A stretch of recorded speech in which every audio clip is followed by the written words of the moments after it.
Hello, everyone. It's Angelo Robles, host of the Angelo Robles Podcast and founder and CEO at Family Office Association.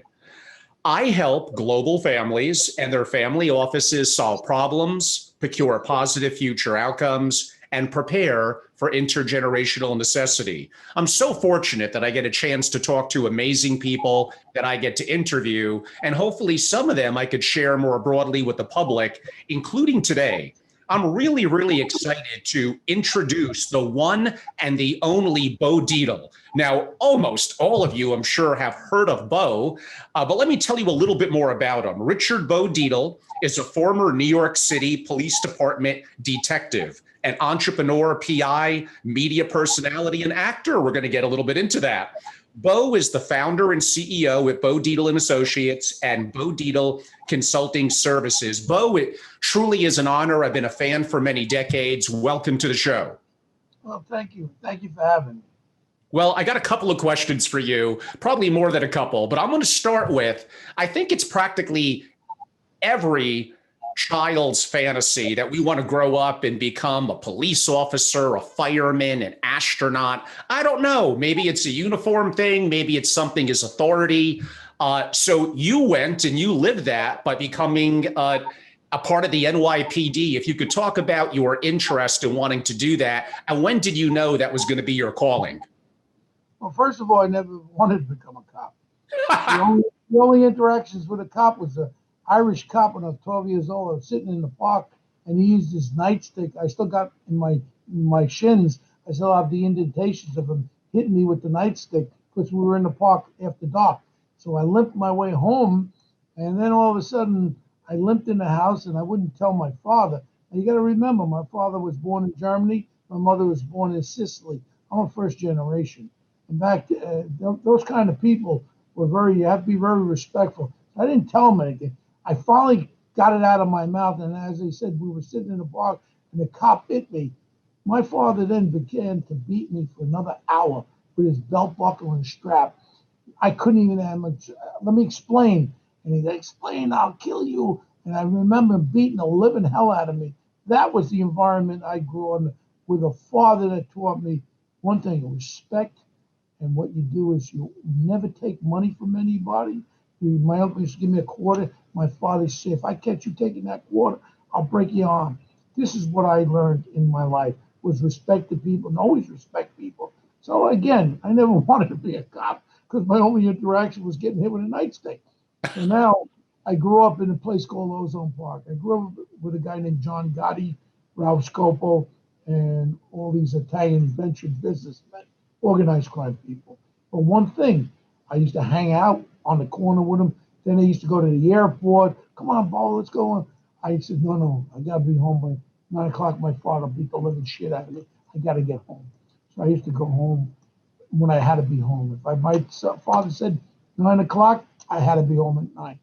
So, but I became very friendly with him. One kid, Ralph Scopo, whose dad was in charge of all the 5 crime family construction units. He was the bagman. He took a liking to me because I was built like a brick shit house. I used to wear short sleeve shirts. I used to be able to do 160 push-ups, 40 pull-ups. So I was the kid that you wanted to hang around with your son. But his son was doing something very big. In the early 60s, we had a rash of heroin with Italian kids, not black kids, not Spanish kids. I know 10 kids that overdosed.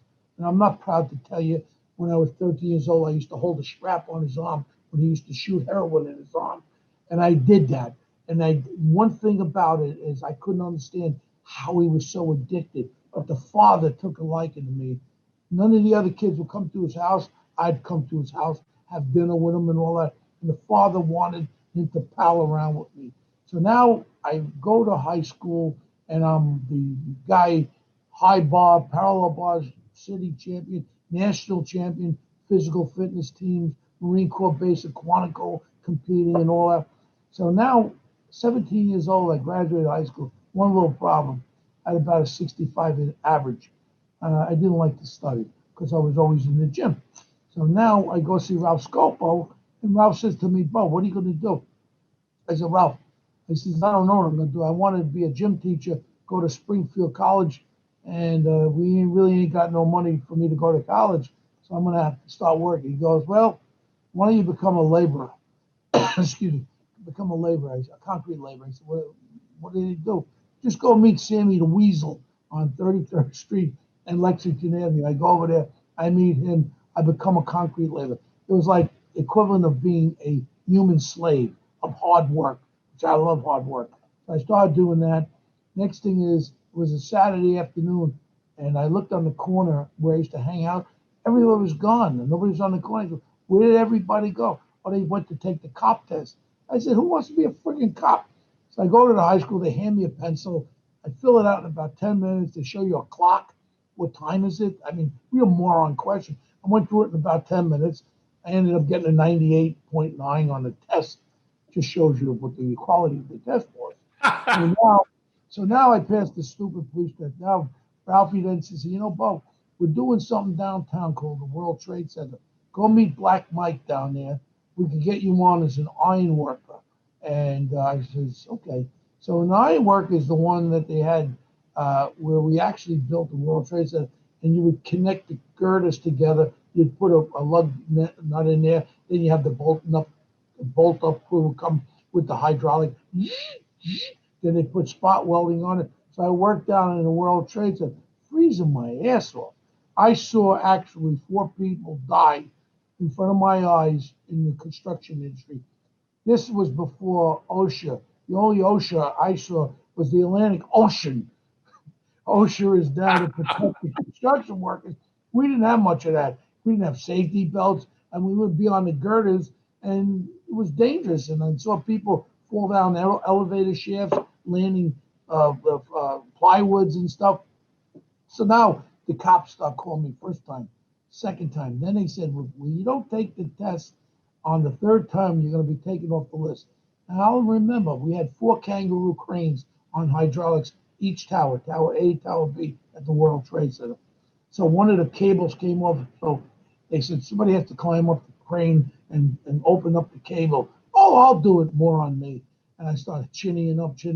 And I'll tell you honestly, a little secret, I'm scared of heights, but I wouldn't show it. I'm scared of heights like crazy. So I went up there, did them. My hands were, today I have arthritis in my hands, they're cold.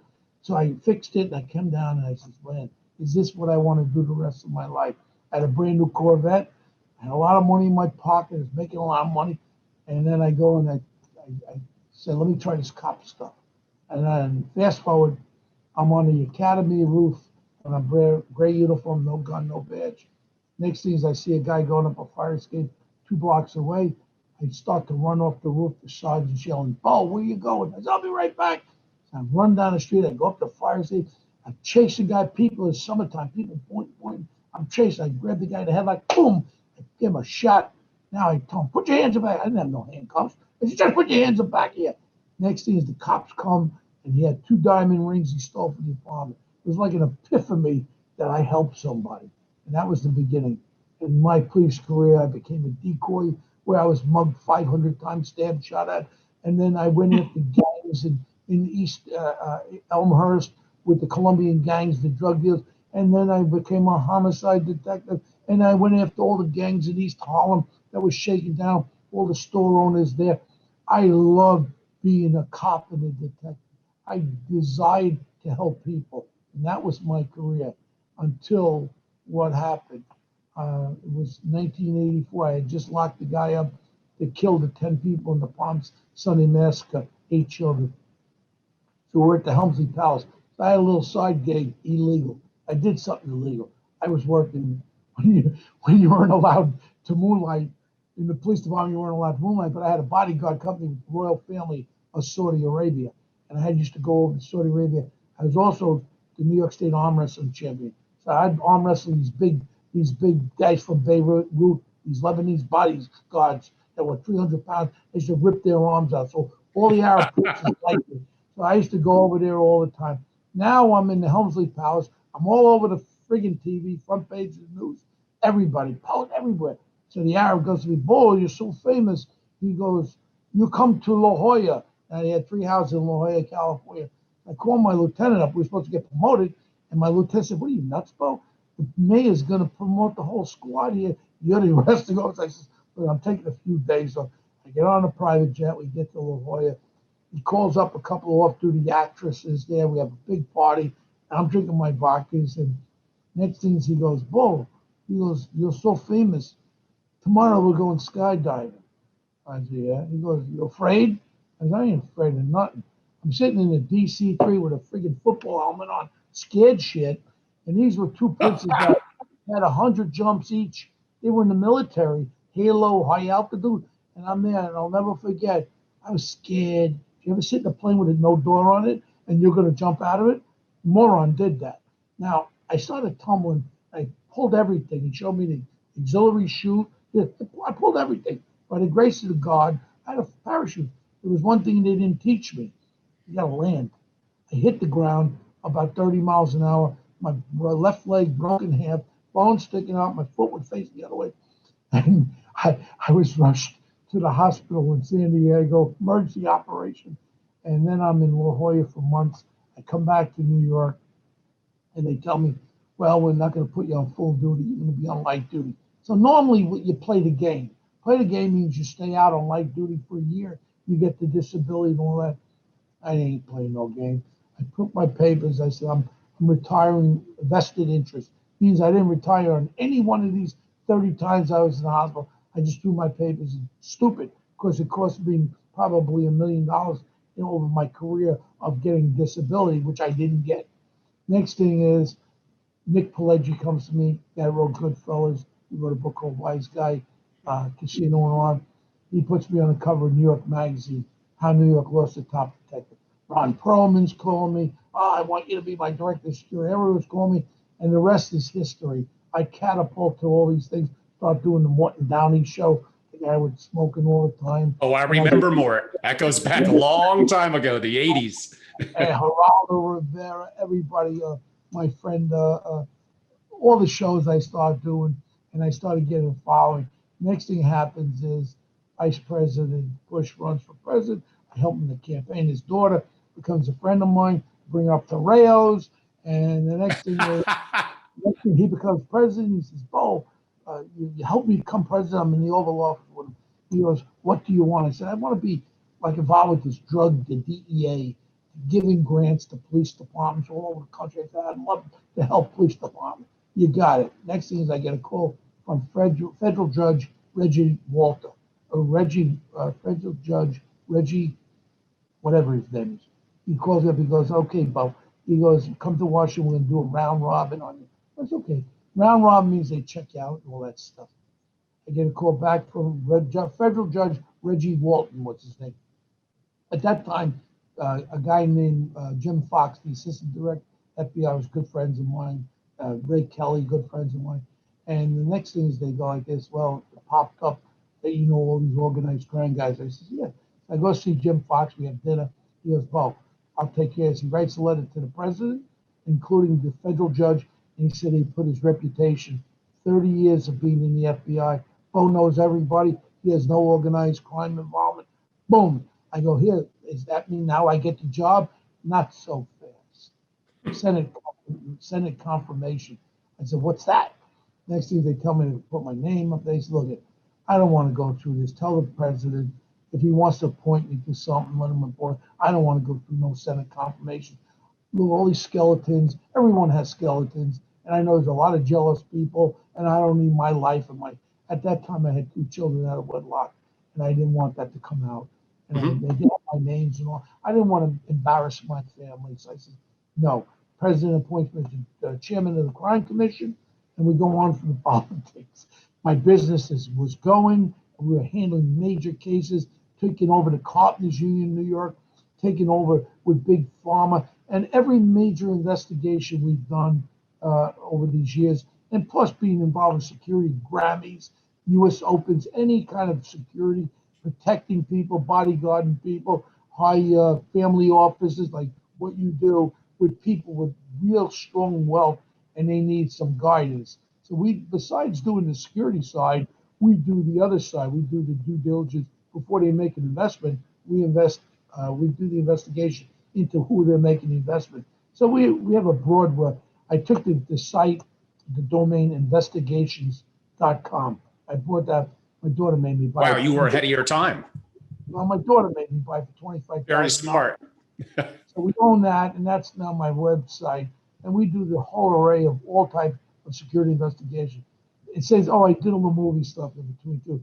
Goodfellas, Wolf of Wall Street, I play myself, Vinyl. I've been in about 35 movies and shows, and I do all of that. I produced One Tough Cop, the movie about my life, and I touch upon everything. The acting stuff is just a hobby. I thank God I don't have to depend on that to pay my bills.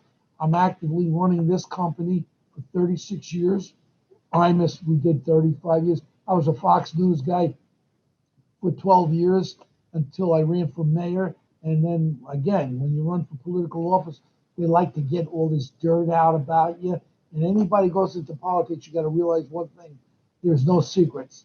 And there's a lot of jealous people that come out and try to hurt you. Now more than ever, for sure. And I mean, one of the things that I got really pissed off about, I actually ran as a Democrat. And what happened was I actually ran as a Democrat, and Mr. de Blasio took me off the Democratic line on a technicality, and I continued to run. I raised about $1.5 million. I put about $300 million of my own money in there, and I lost. When I realized what it was, he took me off the line. I went to court, Supreme Court, Appellate Court, Court of Appeals. De Blasio had his general counsel and 2 lawyers in every one of my courts. So election day occurs. I try to find my name with all the mayor candidates on the left. Not there. On the bottom right, under an Asian gentleman, they stuffed me on the bottom. I couldn't even find my own name there. I really wanted to be the mayor of New York because I love New York City. And I knew one thing: it's not a political thing, Democrat, Republican. It's a thing of my love for this city. I have a business here. I protected this city as a cop and detective, and I love it. And to see what's going on makes me really cry to see how the demise of this city has occurred with this inadequate moron. I named him Big Bird because he's tall and he's stupid. And basically, that's where we're at right now. And we have a very successful company, and my clientele is the who's who of people. And I stand fast by people to protect their families, not just the financial protection, but also security protection too. Yeah, we're going to get into some of that in a second. I do want to ask you the transition from being part of the Blue Shield, NYPD, and effectively saying, I'm going to be an entrepreneur, being a private investigator. You went from having a lot of resources, a big brotherhood, to having nothing. What was the biggest transition for you going to work from the NYPD to going to work for yourself? Well, when I first realized that they were not going to let me come back at full duty, I was one of the most famous detectives at that time, breaking one of the largest mass murders in New York history, along with a great team. And we had some big cases there with the nun rape, 27 crosses carved in her, and all of the other cases, 5 dead here and there. I never really thought that I would ever leave the police department. And then when they told me I couldn't go on full duty, I wasn't gonna do a game. I wasn't gonna do a game where I didn't do my job and go on light duty. So I go home. I was depressed for about a month, and then the phone started ringing because at the same time the New York Magazine article came out by Nick Pileggi, and everybody's calling Beau Dietl up. And now Beau Dietl's becoming this fame guy. And the next thing that happens is I said to myself, I dust myself off, a new life. I opened a small office up. The phone didn't stop ringing. Everybody wanted me to help them with their problems, including major corporations coming to me. And then I realized I could become very rich. And I opened up I had a software company called Softworks. In the 90s, I sold for $200 million. So I had a lot of cash. You know what it is to have 4 different cars in your 4-car garage, a Bentley Azure, a Bentley GT, an M5, and an SL 600, all in your garage, having so much money. I was the spokesman for NetJets with Richard Ciantulli. I had a Citation 10 jet. It was like a taxi cab I used to use for 350 hours a year. I gambled. I was a bad gambler. That was one of the downfalls too. I used to fly to Vegas, to Atlantic City, play baccarat, $10,000 a card, gamble on football games. But I was making so much money that I didn't know what to do with it because I never had the value of money. And when you don't have the value of money and it's just coming in like that, and when you're a poor kid, it's like, wow, I would go to John Loeb's shoes, buy $15,000 pair of shoes, Brioni suits, Ascot Chang shirts. I just love that highlight. But I didn't realize, it's fast money coming fast. And you see it with our celebrities, our sports figures, even the drug dealers, they spend it fast.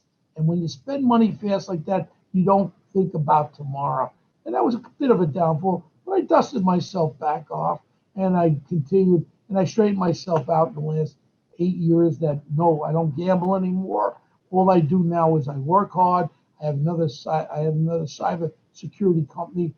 We do keystroke encryption. We own the patents on that. I do that. I do this.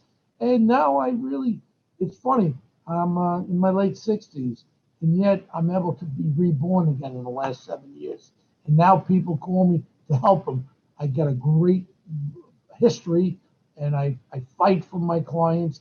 I'm out there, and I don't let anything happen to my clients. I keep my cell phone on at night. You call me at 3 o'clock in the morning, you'll get Beau Dietl. I sleep with a sleep apnea machine, but I still hear the phone. And I'm there to help my clients. And one thing I know about is to help people. And I'm there whether you be a billionaire or you be someone who don't have anything, I will help you.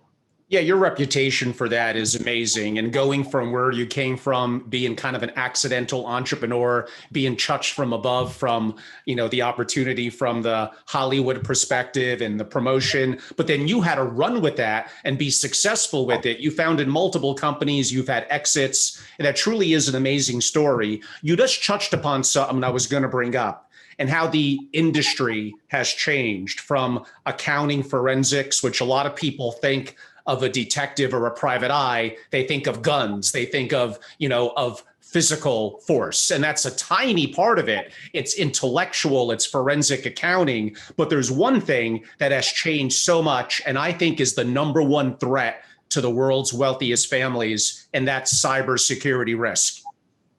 Absolutely. It's just funny you touched upon it. I bought the patents for keystroke encryption. What is keystroke encryption? Every device, including the computer we're on now, and these little devices here have what they call keystroke when you're typing in them.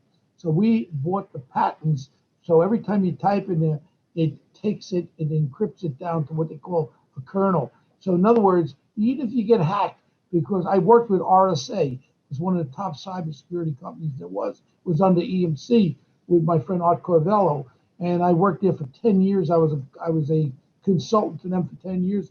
I actually used to go to San Francisco with the RSA conferences over there. So I know a little bit about it, even though I'm personally technology a little raw. When I have my kids still set these things up. But we bought these keystroke encryption. Right now we're deploying it across credit cards, bankings, insurance companies. And what it does is you can't stop hackers from hacking.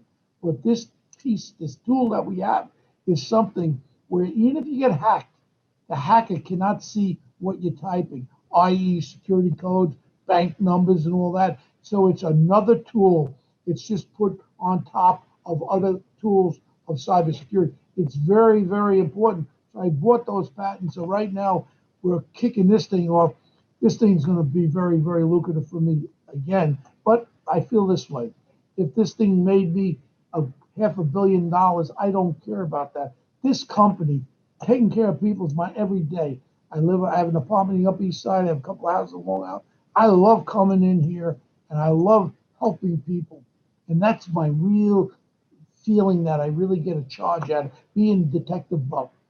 Now, talk to me, Beau, about the difference. Going back to your last days in the NYPD towards the mid-late 80s to now, if you're rich, you can't hide. There's social media. You have kids. They're using Facebook and Instagram and all these Snapchats, etc. So it's much more easy for the bad guys to identify you. There's kidnap risk. There's There's so many different things that could happen that they don't even realize it's happening. Then you have the other issue of the rich and prominent that get screwed over, don't want to embarrass themselves and go to sometimes the police or, God forbid, the media, because that looks bad on their name, their brand, their legacy. So they just accept it. It's swept underneath the rug.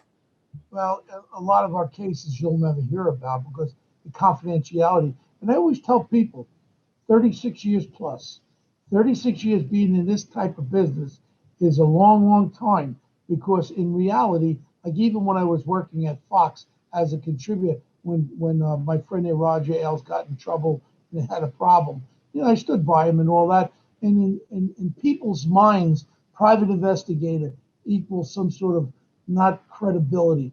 1,000,000%. I got 2 lawyers that work in my office. There's a reason why we're around 36 years. We will not let I will not let my clients commit any kind of crime. Any of my clients said, well, Beau, I want you to tap that phone. I want you to hack that computer. We don't do that. And I will not do it. And none of my people will do it. Because one thing, I live by the law, and I'll make you, and I'll protect you as my client, that you'll never get in trouble when you hire us, because I won't let you do that. And I'll tell you, listen, what you just asked me to do is a felony. And if you ask another private investigator, one of these sleazy bags, they'll go, yeah, I'll do it. And the next thing is they'll be turning you in, and when they get caught on something else, they'll turn you in. I will not let my clients breach any kind of laws. I protect them. I protect their families. A lot of these kids now are on these little cell phones, and they're on all these lines and all that. People don't realize the new targets are going to be wealthy families with their children. People know the kid's going to college. Oh, that's the grandson of so-and-so. That's the son. You have to tighten your security up and minimize the risk.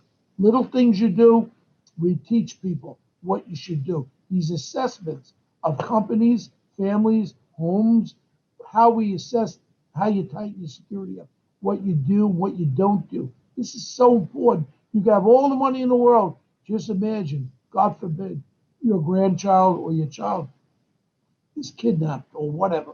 What is all that money worth? Yeah, I mean, these are all things that could go wrong. We've had a couple of cases in Connecticut where effectively home invasion. So another thing I heard about, it was in the Southwest, was a wealthy family's compound was noticing unusual drone activity. And then their person said, he basically got a gun and shot it down and said, that's no teenager just playing around. These are, really smart bad guys that are getting a feel for your patterns and activities. Absolutely. And every family is individual. You have the A rating and the B, C, and D. The D would be something that just enough to tighten your security. A lot of people don't want the overabundance.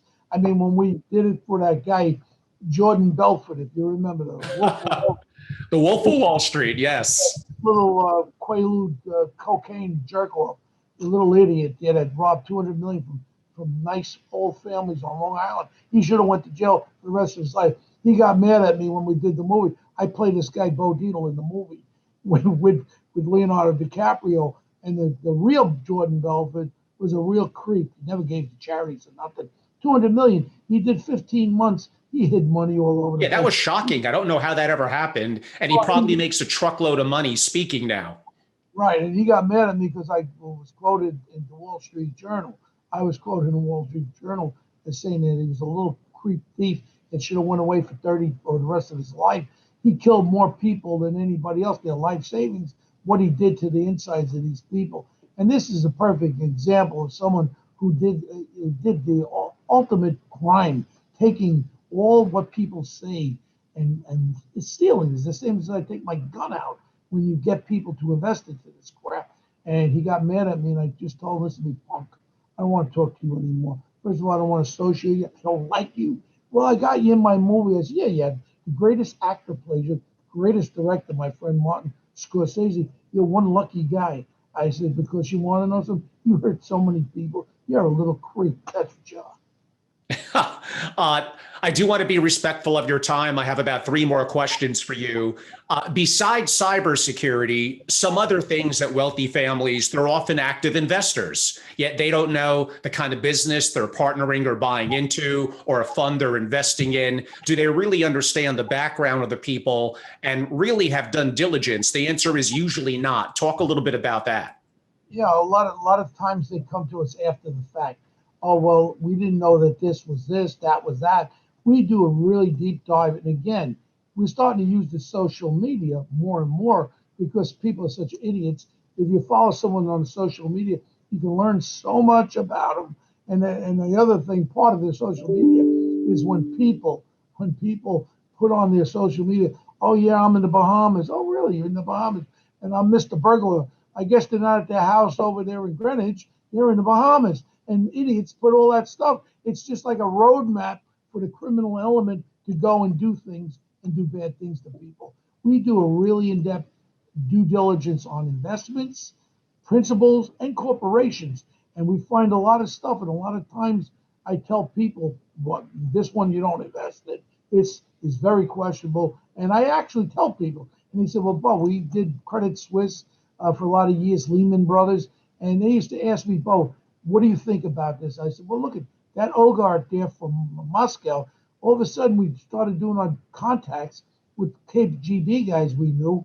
And for some reason, the guy's 60 years old, but he only came alive in 1990. His whole record was expunged. And we got information that he was arrested on murders. And then my friend Putin over there expunged so many records of these oligarchs. All they are is the oligarchs over there are the money funders to my friend Putin, who's probably the richest man by far in the world, with all these oligarchs. And now they come to the United States, they're worth $15 billion. It doesn't come by mistake. So the important thing is knowing who you're dealing with and investing in someone you deal with. Very well said. Two more questions. You mentioned him already, and I briefly mentioned it when I was introducing you. You've been in multiple films, and I've gotten to know personally Martin Scorsese, who, of course, is such an iconic person. What would you say, whether creative or whether execution, that you learned from Martin, seeing him in action for multiple decades now? Well, first of all, his birthday's coming up next week, and his daughter's birthday's coming up next week together. We were on the set of The Irishman when about 2 years ago when his birthday was there. We celebrated it on the set. Now, Martin Scorsese, I had him up in Rayo's Italian restaurant. I'm the only one who had the first table. I still do Thursday nights. I have it every Thursday night. I've had everyone up there from Warren Buffett to Bill Gates to anybody you want to mention. Everybody in the world has come to Beau Dietl's table. I used to think they liked me, but they like coming to Rayo's on my table. So basically, going back to 1989, Nick Pileggi says, "Can we bring Mr. Scorsese up to Rayo's?" Ellen Lewis, the casting director of Goodfellas and all that. So we're up there, and we used to have all these characters at the bar. P.D. Neck, his neck was stuck. My Johnny Roast Beef, he owned the deli. Johnny Black, he had a dark complexion. So Scorsese sees us. We're up there with Ray Liotta and Lorraine Bracco. And we're up there and we're having dinner. And Scorsese looks around Rayo's and he goes, "Beau, do you think we could come back here next week and cast some people?" I said, "Sure." So we actually casted 12 people out of Rayo's. We actually filmed The Wolf of Wall Street in Rayo's with Leonardo DiCaprio because the real creep, Jordan Belfort, was at my table all the time. He used to fall asleep in his macaroni when he took the Quaaludes. He'd go to the bath, he was okay. Go to the bath, he'd come back. I picked his head out of the macaroni a couple of times. I told my guys, get him the hell out of here. So that bottom line is Martin Scorsese taught me about one thing. We would read the script. I've been in 6 of his things. And you read the script, then Martin would say, now do it the Beau way. So in other words, you start to become that character. And he taught me, if you're playing that character, don't worry about your lines per se, although you have to do your lines pretty close, but then you improvise and you do what you do, like we're talking right now. If you scratch the side of your face when you're talking and you use your eyes to express some sort of expression, So acting's a very, very fine talent. And I respect actors so much because it's something that fine-tuned. You have so many millions of talented actors out there that will never get the break. It breaks my heart because you probably have great actors that will never get that opportunity.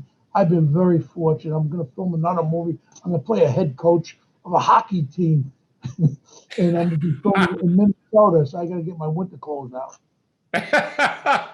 And my last question, and I think I'd be remiss if I didn't ask you during the year that we're going through. It's October of 2020.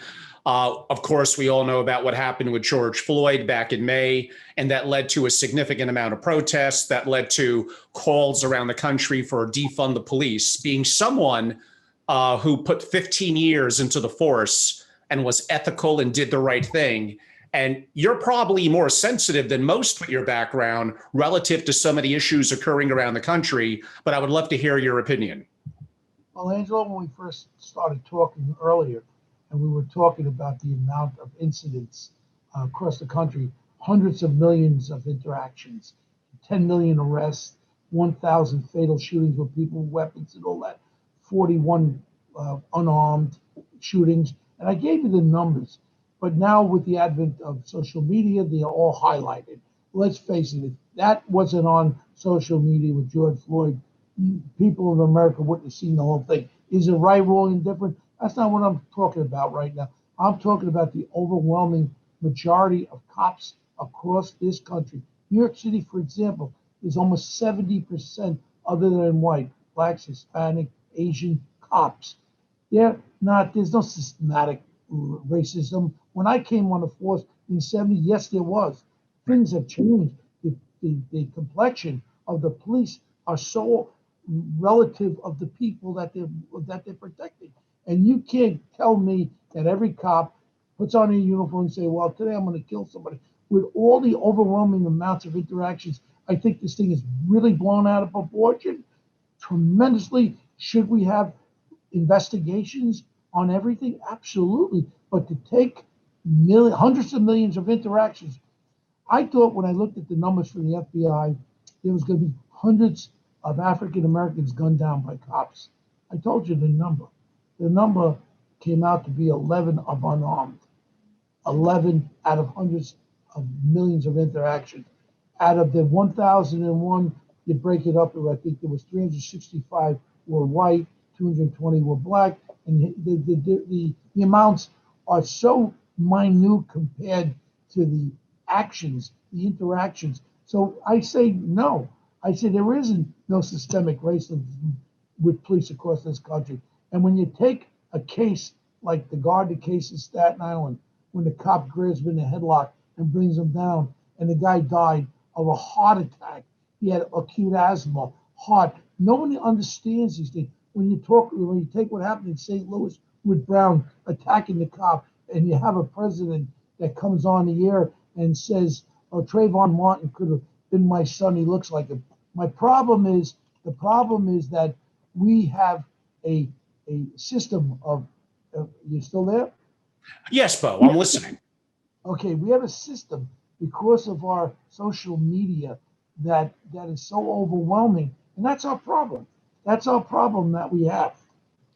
Now, I hear what you're saying, Beau, but if you don't mind, I'm going to push back a little bit on specifically to George Floyd. We all saw, his knee against the neck for whatever it was, 9 or 10 minutes. Now, again, was George Floyd a perfect citizen? Of course not, but I don't think he deserved to pass away with having a knee on his neck. Would you agree with that? Angelo, I don't just agree.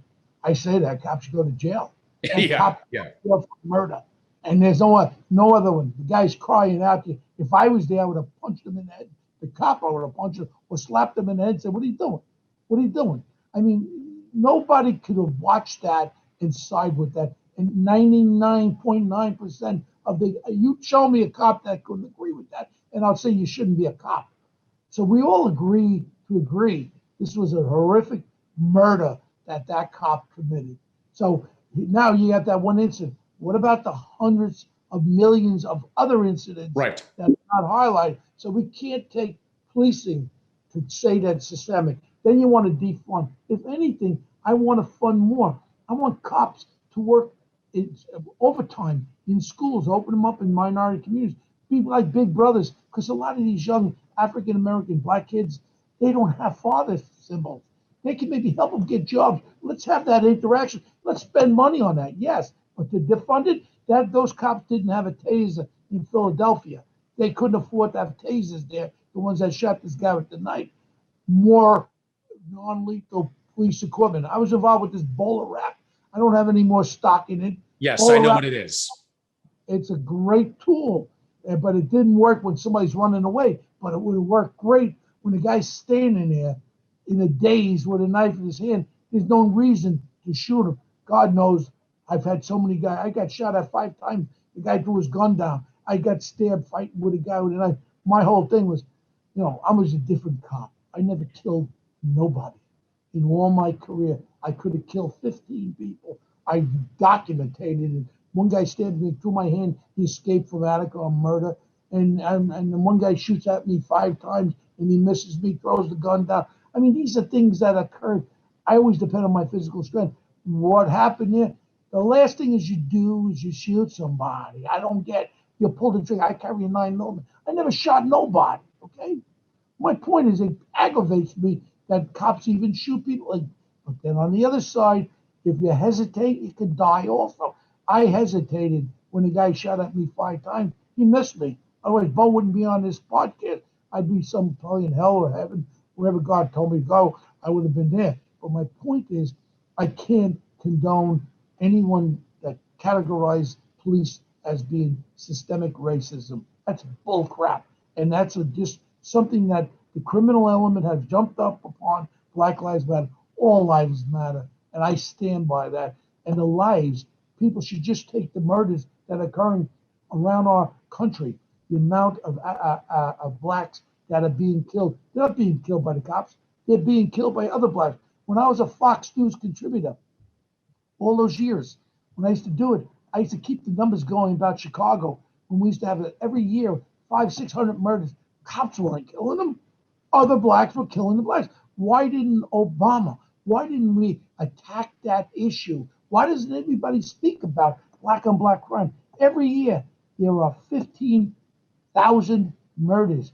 Over 7,800 are black on black crime. Black on black killing. Where are they at? Why don't we talk about that?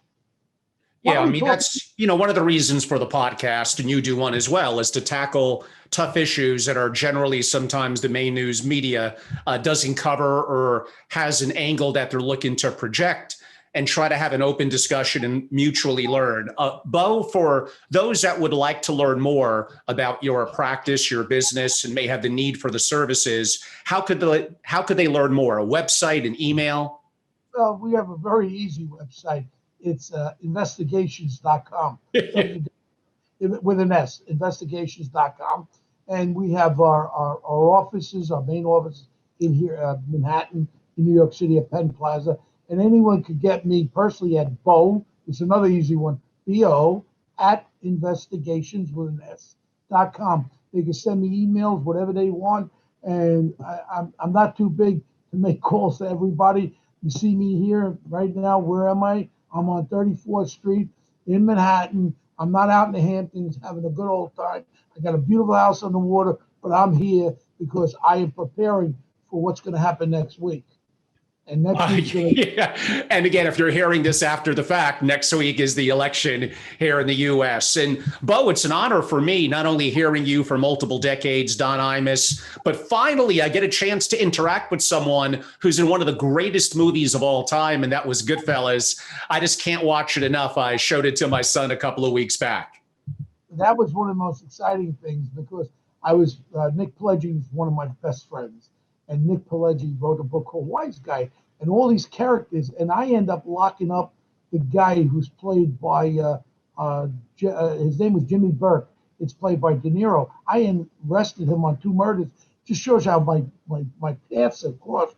Isn't it funny? 2 of the biggest movies of all time, the Goodfellas, I end up locking up not Henry Hill. It was Jimmy Burke on 2 murders that Henry Hill gave him up. I knew Henry Hill. Now fast forward to Wolf of Wall Street. Isn't it funny? I handled that creep Jordan Belfort and protected him from getting whacked. So two of the biggest movies, my life has really expanded upon two of the biggest movies. And what better thing than to be in those movies? Well, it's always a pleasure. Look, hopefully, if there's assault again, the insiders know that's Anthony Scaramucci's wonderful event that he does every May in Vegas. I'll have a chance to bump into you again. We don't know what the next 6-7 months is going to look like with COVID, so who knows? But it's been an honor, and I look forward to the next time. All our listeners out there, Angelo, please call us, and I'll speak to anybody. I'll help you with business. I'll help you with security. I'll help you protect your families. And it's so important that you minimize any kind of risk against you and your family, whether it be financial or security-wise. That's what we were on. And remember one thing, we're in business over 36 years. I think that's something that I'm very proud of. And there's not too many other companies around like that. Absolutely not. It's been a tremendous pleasure, everyone, to have Beau Dietl on, investigations.com. And he was kind enough to give his email, simply Beau, B-O, at investigations.com. Everyone, I'm Angelo Robles. I'm the host of the Angelo Robles Podcast, founder and CEO at Family Office Association, a global membership organization dedicated to single-family offices. Check out our new website, familyofficeassociation.com. Check us out on social media. We're Family Office on YouTube. And my direct email is angelo@familyofficeassociation.com. Beau, it's been an honor. Thank you for your time. Angelo, when Rails opens up, you come up and have some macaroni with me. Oh, Italian boy like me, that's heaven. Thanks so much, Beau. Thanks. Thanks.